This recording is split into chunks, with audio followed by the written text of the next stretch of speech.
Govinda Gopala.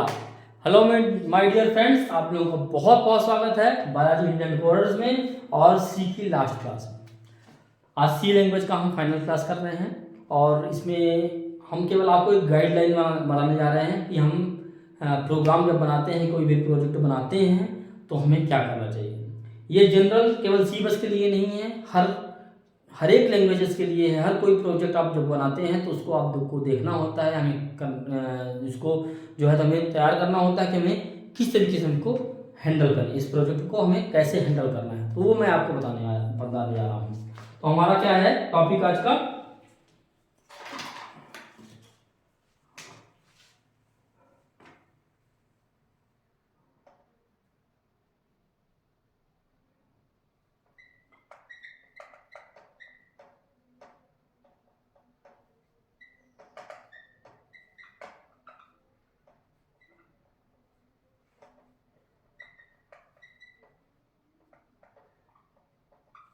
Development. ठीक है, program guideline for the development, ये आपका टॉपिक है। इस टॉपिक को आज हमें पढ़ना है। तो हम क्या बताना चाह रहे हैं इसमें कि जब आप एक प्रोग्राम को बनाने के लिए सोचते हैं, आपके पास एक प्रोजेक्ट आया, उस प्रोजेक्ट के बारे में आपने सोचना शुरू किया, काम करना शुरू किया, तो आपको कैसे सोचना है और कैसे करना है, क्या क्या चीज़ों का ध्यान रखना है, ये आपको देखना है। तो हमारा पहला है कि सबसे पहला हमारा टॉपिक है, आपको लिखना है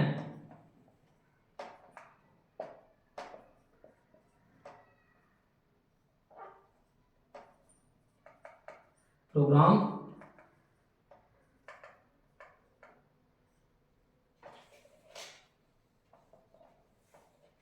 एनालिसिस।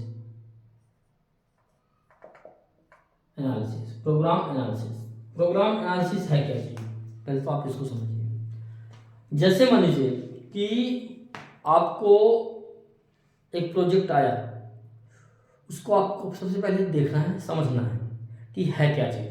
जैसे आपको एक प्रोग्राम बनाने के लिए मिलता है कि आप एडिशन का प्रोग्राम बनाओ, ऐड का बनाओ, तो आपको ये छोटा सा लगता है कि 2 वेरिएबल 3 वेरिएबल, आपको जो भी देखना है आपको उसमें समझ सकते हो। तो अब आपके पास एक प्रोग्राम आता है बनाने के लिए कि ऐड का प्रोग्राम बनाओ, ऐड का बनाने के लिए प्लस का, ठीक है, सम का बनाना है।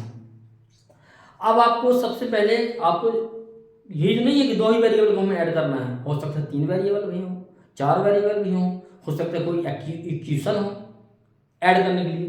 तो हमें सबसे पहले उस रिक्वायरमेंट को एनालिसिस करना है, उसको समझना है कि जो प्रोग्राम में जो हमें टास्क मिला हुआ, जो हमारा प्रोग्राम है उसमें पैरामीटर्स कितने हैं, हमें इसको किस तरीके से बनाना है, हमें हेडर फाइल ले जाना है या सेम फाइल में रखना है, हमें क्या करना है क्या नहीं करना है, ये पहले हमें प्रोग्राम एनालिसिस में, एनालिसिस एंड डिज़ाइन में तैयार करना होता है कि हमें एनालिसिस करके हम उसको डॉक्यूमेंटिंग करके रख लें कि हमें ऐसे ऐसे बनाना है।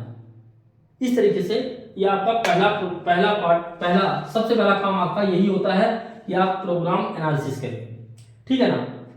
उसके बाद है आउटलाइन ऑफ प्रोग्राम स्ट्रक्चर, दूसरा आउटलाइन द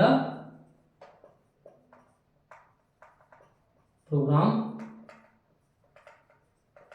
स्ट्रक्चर। इसका क्या मतलब, आपको एक प्रोग्राम मिला है बनाने के लिए, आपने उसमें एनालिसिस कर लिया कि आपको 3 पैरामीटर भेजना है या 2 पैरामीटर भेजना है, ऐड का बनाना है। तो जैसे मान लीजिए ऐड का सिंपल है, तो सिंपल मैंने एग्जांपल लिया है कि उस ऐड में आपको जो है तो 3 पैरामीटर भेजना है। अब 3 पैरामीटर भेजना है, कौन कौन से 3 पैरामीटर होंगे, इंटीजर होंगे, फ्लोट होंगे, किस चीज़ के होंगे, कैसे होंगे, वो आपने एनालिसिस कर लिया। अब आपने एनालिसिस कर लिया, अब क्या बोल रहे हैं, outline the program structure. Program structure करने के लिए आपको एक आउटलाइन तैयार करना पड़ेगा, आपको सोचना पड़ेगा कि आपको कैसे बनाना है। तो आउटलाइन आपने इसमें तैयार किया कि आपको कैसे इसको डेवलप करना है, इसका एक आउटलाइन माइंड में। अब जनरली क्या होता है, आपको मैं बोलूँ, अगर आप एक्सपर्ट हो चुके हैं प्रोग्रामिंग में थोड़ा बहुत, तो आपको मैं बोलूँ कि ऐड का प्रोग्राम बनाओ, तो आप नॉर्मली सोचते हो अच्छा 2 या 3 वेरिएबल होंगे, 2-4 वेरिएबल, 6-10 वेरिएबल होंगे, उसको हमें ऐड करवा देना है।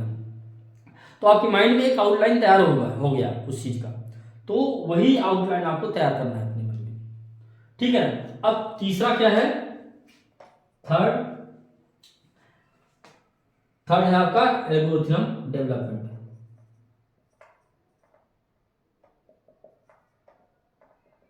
एल्गोरिथम डेवलपमेंट,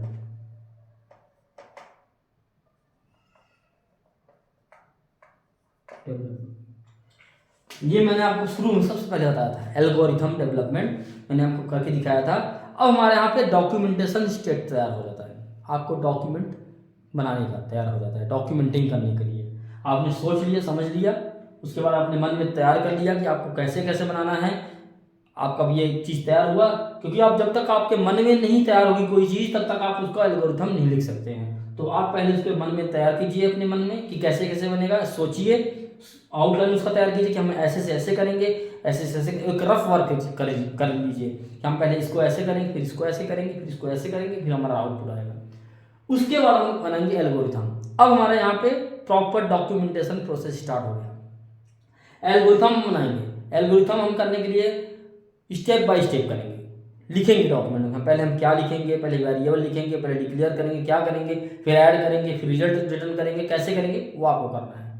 अब आपका जैसे ऐड का प्रोग्राम है, अब आप उसको हेडर फाइल में बना सकते हो, आप इसको सिंपल मेन में भी लिख सकते हो।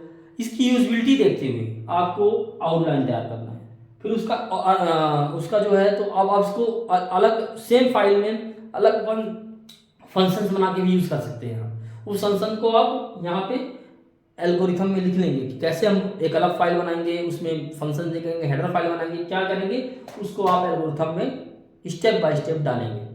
फिर आपका है चौथा नंबर, फोर्थ नंबर है selection for the control, selection for the controls. अब अब आप जब एल्गोरिथम लिख रहे होंगे ना, उसी टाइम पे आपको देखिए होगा ये चीज, selection for the control. Selection for the control जो है क्या है, कंट्रोल्स मतलब होता है डिसीजन मेकिंग वाले जो हैं, इफ एल्स जो कंट्रोल हम यूज करते हैं वो सारे इसमें आते हैं। तो उनका सिलेक्शन करना है हमें, कहाँ पे स्विच लगाना है, कहाँ पे इफ एल्स लगाना है, कहाँ पे स्विच केस लगाना है, स्विच केस लगाना है, कहाँ पे हमें वाइल लूप लगाना है, कहाँ पे फॉर लूप लगाना है, वो सारे कंट्रोल्स हैं। तो हम इस चीज को डेवलप करने के लिए क्या करते हैं, फ्लो चार्ट बनाते हैं इसके लिए, ठीक। ये तो हमारी हो गई डॉक्यूमेंटिंग करने के तरीके हो गए। अब हमें ये तो डूज हो गया, हमें डू करना चाहिए, हमें क्या करना चाहिए। अब हमें क्या नहीं करना चाहिए, तो हमें क्या नहीं करना चाहिए, हमें तो ये करना चाहिए, ठीक है, अच्छी बात है। क्या नहीं करना चाहिए, क्या नहीं करना चाहिए, हमें सबसे पहले आकर कोडिंग नहीं करना चाहिए। फर्स्ट स्टेप में कोडिंग नहीं करना चाहिए। जब हमारे ये 4 स्टेप हो जाए तब कोडिंग करना है, नहीं तो कोडिंग नहीं करना है। जनरली बड़े प्रोग्राम के लिए, छोटे प्रोग्राम आप कर सकते हैं, लेकिन जनरली बड़े प्रोग्राम्स के लिए कि आपको पहले सोचना है, समझना है, एनालिसिस करना है, आउटलाइन करना है, एल्गोरिथम करना है, फिर फ्लो चार्ट करना है, और उसके बाद आप कोडिंग डिजाइन में जाएंगे, आप कोडिंग में करेंगे। तो आपको डायरेक्ट कोडिंग नहीं करना है, आपको डोंट में आ रहा है ये, ठीक है ना। तो ये डूज में हो गया, अब डोंट में आ गया, कोडिंग फर्स्ट स्टेप में नहीं होगा सबसे पहले। दूसरा क्या है आपका, आप जो है तो प्रॉपर डिजाइनिंग पढ़ करके एल्गोरिथम लिखेंगे। अगर आपका एल्गोरिथम गलत है तो आपका कोडिंग गलत ही आएगा उसका रिजल्ट। तो ये भी डोंट में आता है कि एल्गोरिथम को आप स्किप नहीं करेंगे, क्योंकि कई लोग क्या कर रहे हैं, एल्गोरिथम को स्किप कर देते हैं। एल्गोरिथम के बाद जो आता है, एक चीज और आता है बड़े बड़े प्रोग्राम में, एसआरएस डॉक्यूमेंटेशन होता है, उसमें हम एसआरएस डॉक्यूमेंट करते हैं, एसआरएस हम उसका वो करते हैं। फिर जो है तो हम इसमें हम डॉक्यूमेंट कंट्रोल्स, ये आपके यूएमएल डायग्राम होते हैं, इन चीज़ों को बनाते हैं। इसके बाद हम कोडिंग में आते हैं। तो इस तरीके से आप लापरवाही ये नहीं करेंगे कि आपको मतलब इसमें प्रॉब्लम आ जाए। तो ये तो हो गया डोंट्स में। प्लस एक चीज आप और नहीं करेंगे, आपको क्या नहीं करना है, आपको प्रोग्राम जो है तो लिखते समय आपको लॉजिकल एरर नहीं डालना है कि जहां पे प्लस का प्रोग्राम है वहां पे आप मल्टीप्लाई कर दें। क्योंकि लॉजिकल एरर्स ढूंढने में दिक्कत करते हैं। अब हम एरर्स में अगर आते हैं तो एरर्स में क्या है, हम एरर्स भी देख लेते हैं आपको। इसमें एक होता है एरर्स, जनरली जो एरर आते हैं, एरर्स जनरली जो एरर आते हैं आपको वो आते हैं मिसिंग सेमीकोलन,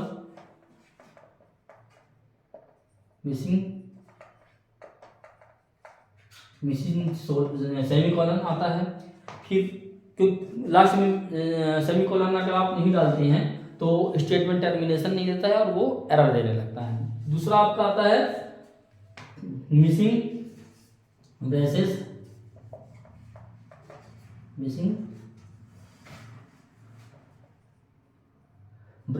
ये ब्रेसेस जो स्टार्ट और एंड ब्रेसेस होते हैं वो होते हैं। मिसिंग कोट्स,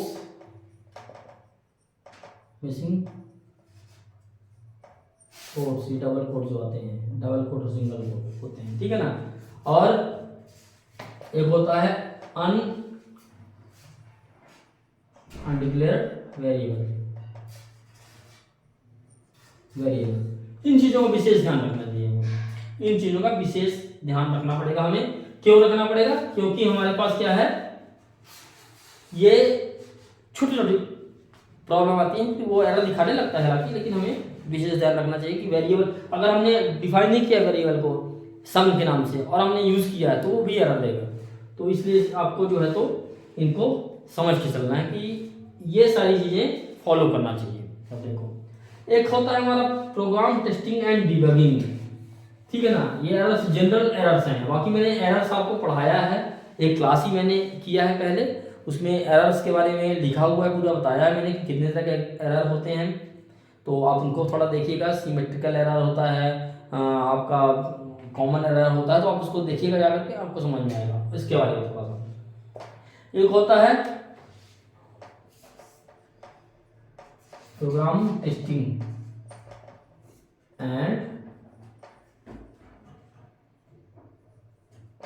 डिबगिंग, ठीक है ना। प्रोग्राम टेस्टिंग एंड डिबगिंग, अब आप देखिए, आपको ये अच्छी तरह समझ में आ रहा है। आप टेस्टिंग भी करते हैं, डिबगिंग करते हैं, लेकिन आपको जो टेस्टिंग करना है डिबगिंग के साथ, उसमें आपको स्टेप बाय स्टेप जाना है और साथ में वैल्यूज देखनी है कि क्या वैल्यू बन रही है। क्योंकि हमें कई बार हमारा प्रोग्राम तो रन हो रहा होता है लेकिन उसकी डिबगिंग सही नहीं चल रही होती है, उसकी वैल्यूज सही नहीं हो रही होती हैं। तो हम इसमें जो है तो वैल्यूज अगर गलत आ रही हैं तो हमें आउटपुट तो दिखाएगा लेकिन सही नहीं दिखाएगा, तो ही गलत है। तो हमें टेस्टिंग और डिबगिंग प्रॉपर करना है। तो गाइस, ये इन चीज़ों को हमें विशेष ध्यान रखना पड़ता है कि हमें एक प्रोग्राम बनाने के टाइम पे, चाहे किसी भी लैंग्वेज में हो, सी बस की नहीं बात है, हर लैंग्वेजेस की बात है, हर एक लैंग्वेजेस में आपको इस चीज़ का ध्यान रखना पड़ेगा और हर लैंग्वेज में हमें एक स्टेप बाय स्टेप काम करना पड़ेगा, डायरेक्ट कोडिंग नहीं करना होता है। तो गाइस, मुझे उम्मीद है कि आप लोगों को बहुत समझ में आया होगा। नहीं समझ में आया है तो मुझे अच्छे तरीके से आप कमेंट में लिख करके प्रॉपर उसका कमेंट में लिखिएगा, मैं आपको उसका आंसर करूंगा। नहीं बनेगा तो उसमें आपको अपना नंबर शेयर करूंगा, उसमें आप मेरे को कॉल कर सकते हैं। और आज से जो है तो सी लैंग्वेज का एंड हो रहा है, जो कि मैंने इसको डीपली भी नहीं पढ़ाया है, कोई बहुत ज़्यादा डीप में नहीं गया हुआ हूँ मैं। अब मैं जो तो मेरा जो है तो इसमें कोई ऐसा नहीं था कि मतलब बहुत डीप लेकर के पढ़ाया है, मैंने केवल एक सिंपल बेसिक कंसेप्ट मैंने क्लियर करने की कोशिश की है। उम्मीद है कि आप लोगों को ये समझ में आया होगा, और अगर नहीं आया है तो आप मुझे कमेंट में बताइएगा। जिस वीडियो में जो चीज़ समझ नहीं आ रही है उसी वीडियो के कमेंट में आप बताइएगा, मैं उनको क्लियर करूँगा। और मैं आगे अब चल करके अपना नंबर भी शेयर करने वाला हूँ, जिससे मैं मेरे को आप कॉल करके फ़ोन करके बता सकें कि आपको क्या दिक्कत आ रही है। और मैं आपको यही ट्राई करूंगा कि आपसे बेसिक चीज़ें बन जाएं, जिससे मैं जब C# पढ़ाऊंगा, programming, window development, desktop development करने के लिए, वेब डेवलपमेंट करने के लिए, तो मैं इन चीज़ों के कंसेप्ट लेकर के मैं पढ़ाऊंगा। तो आप इन चीज़ों को अच्छी तरह से समझ लीजिए, आगे मैं आपको पढ़ाऊंगा जिन चीज़ों को, तो इससे रिलेटेड ही होंगी।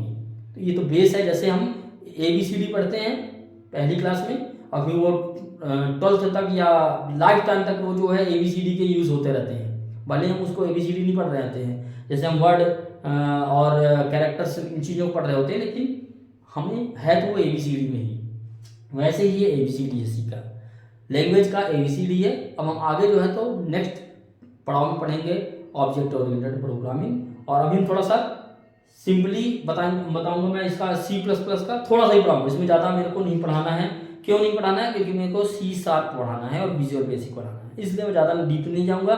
मैं C# और विजुअल बेसिक के डीप में जाऊँगा, आप जिसे समझ सकें। तो मेरे को अभी जो है तो आज का ये क्लास यहीं पे ख़त्म करता हूँ। C लैंग्वेज ख़त्म होता है, यहाँ से कंप्लीट हो रही है, और मैं नेक्स्ट क्लास में मिलता हूँ नई लैंग्वेज के साथ। हो सकता है मैं C लैंग्वेज के साथ ही मिलूँ, और साइमल्टेनियस में HTML और जावास्क्रिप्ट CSS भी पढ़ाऊँगा, जिससे आप वेब डेवलपमेंट में भी थोड़ा थोड़ा सीखते जाए, जिससे कि मैं जब ASP.NET पढ़ाऊँगा तो आप लोगों को समझ में आएगी क्या चीज़ HTML चल रहा है, jQuery और CSS। तो गाइस तब तक के लिए थैंक यू। मैं नेक्स्ट क्लास में मिलता हूँ। थैंक यू, और आप लोगों का बहुत बहुत धन्यवाद कि आपने इसको वीडियोस को देखा, समझा, और इसको जो है पढ़ने की कोशिश की। और अब मैं आगे क्या बोलूँ, आप लोगों को पहले ही समझदार हैं। तो guys thank you, next class में मिलता हूँ, बाय बाय।